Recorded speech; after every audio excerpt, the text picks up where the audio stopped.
Sa Tacloban City,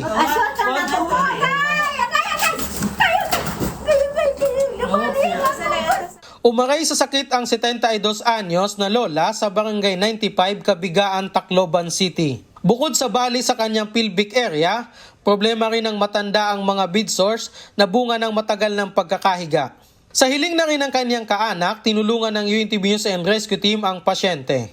Ngayon, yung unang request po nila talaga ay magpa-dressing po dahil si nanay po ay nagkaroon po ng bed sores.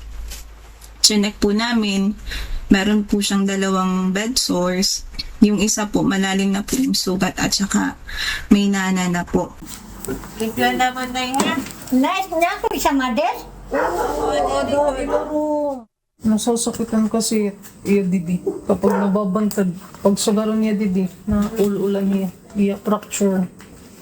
At kung waray naman niya katuro talikid niya dapat o katalikid unta para makuhan makahangin.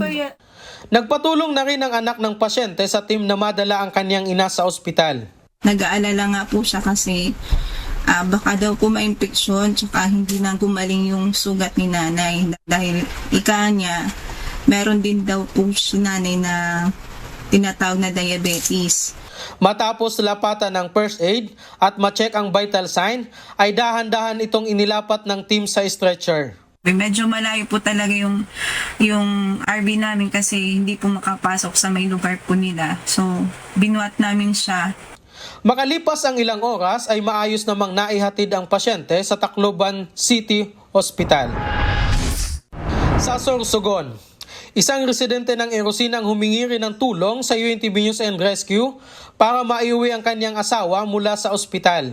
2 araw na umano itong na-confine sa ospital bunsod ng sakit sa colon cancer. Problema nila ang sasakyan pauwi dahil hindi naman niya ito pwedeng isakay sa pampublikong transportasyon dahil sa maselang kondisyon. Nagpalagay sila ng catheter kasi yung ginang ay nahihirapan siyang maglabas ng kanyang dumi sa katawan. Nahihirapan siyang umihi, kaso kasi merong bara doon sa nilalabasan ng kanyang dumi. Habang nasa biyahe, ay patuloy na binabantayan ng team ang vital sign ng pasyente upang masigurong maayos ang kanyang kalagayan.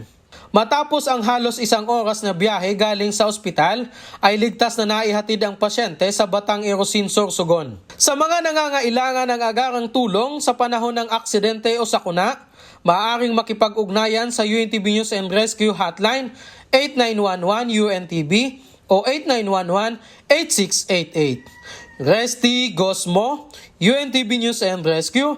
Diyos ang aming sandigan, serbisyo publiko ang aming pinahahalagahan.